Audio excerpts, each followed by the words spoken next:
Hello, good evening. She came to praise Jack McConnell, then she buried him. Scottish Labour's new leader, Wendy Alexander, told her party's conference that her predecessor had many achievements, but then tore into his legacy. Scottish Labour had been left out of touch with voters and needing to rebuild, reorganise and renew. It was, she said, an attempt to start with a clean sheet, but came after a hard week for Miss Alexander, and this afternoon her newly appointed Director of Communications confirmed he's quit. Simon Willis watched her speech. Labour's new leader in Scotland spoke of her pride at being the first woman to do the job, and the scale of the task Wendy Alexander sees before her is now clear. Losing in May hurt, she said. So, after politely praising her predecessor, she apologised for the mess he'd left. An apology for our defeat in last May's elections.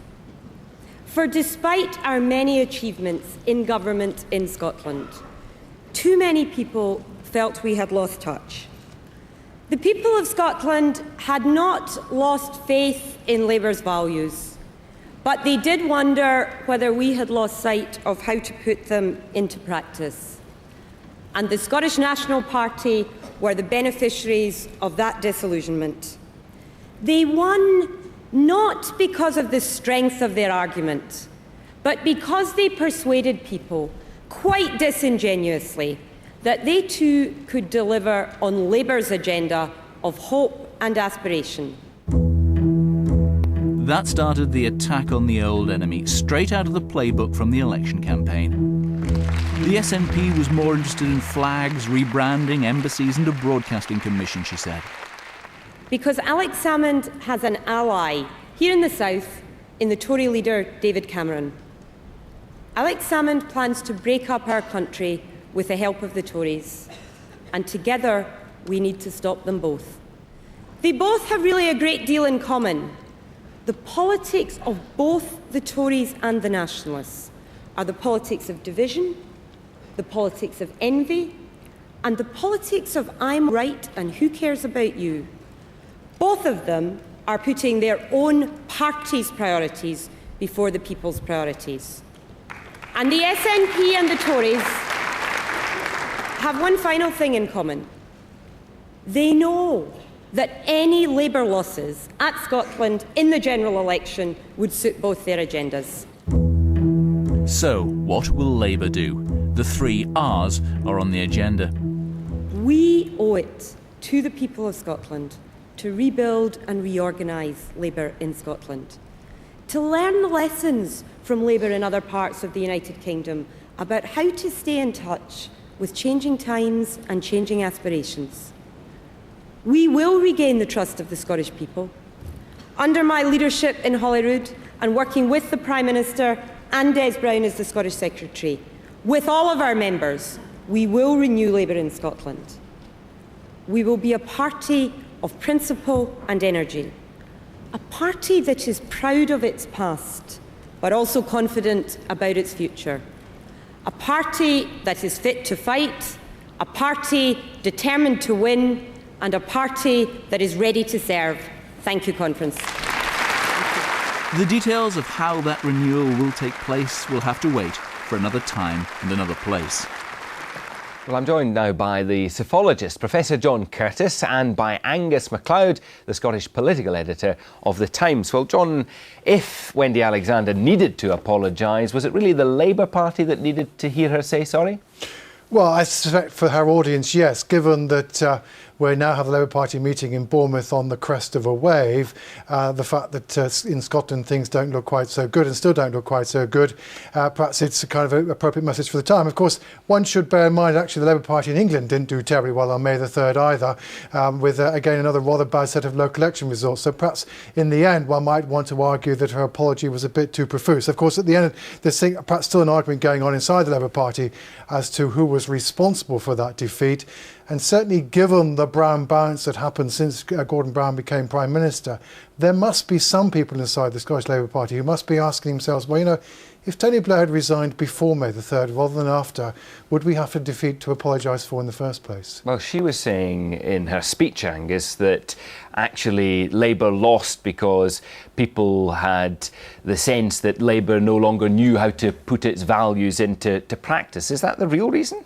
I think she's complicating it. I mean, as far as I'm concerned, I think a lot of people who observed the Scottish election would say that Labour had started off from a very bad position anyway, for various factors, whether it was Iraq, cash for honours, the whole trust in Tony Blair thing. But the big problem Labour had in Scotland in that campaign was double-headed. One, it was an intensely negative campaign. I think even the best friends of Labour would have to say that. And the other point that has to be made is that in order to try and distract voters from these problems like Iraq and from the issue of trust in Tony Blair, no one in the Scottish Labour Party seemed to be able to come up with any great idea, any one big enticement for Scottish voters to retain their faith in Labour. And one has to remember here that Wendy Alexander wasn't exactly distant from the campaign. She did have a role in it. She certainly did. In terms of her approach now, John Curtis, she seems to be creating the idea that the SNP and the Conservatives are in some kind of alliance to break up Britain. First of all, is there some truth in that?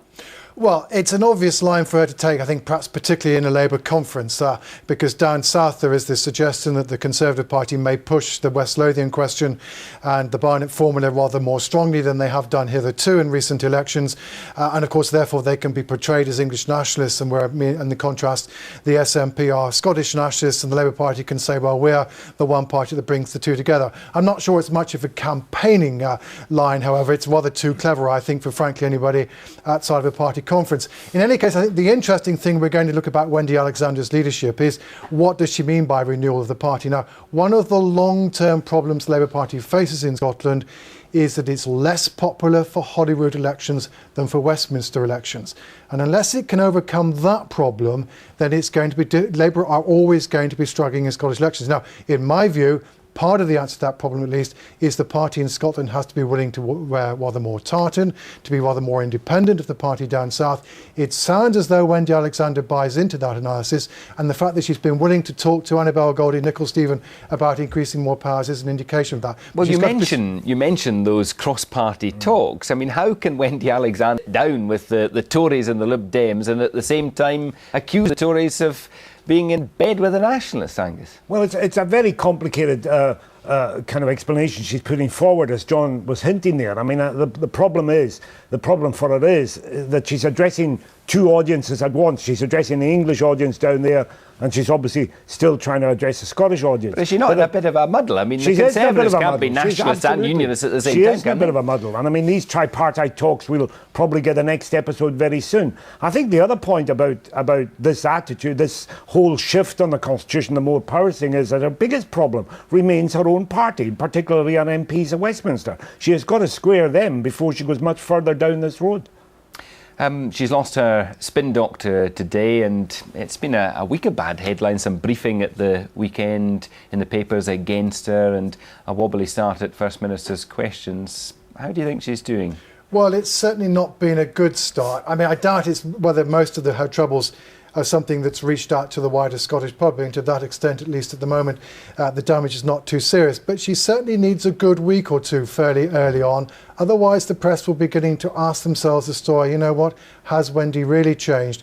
Are the doubts that were expressed about her during the campaign about her ability to manage people, are they in fact still sufficiently serious that whatever her intellectual abilities, whatever her political nous, if she can't bring her colleagues with her, then she's going to have political trouble. She's got to solve that pretty fast, I think, now. Well, the word honeymoon, Glenn, has been used a lot in Scottish politics in recent weeks and recent months.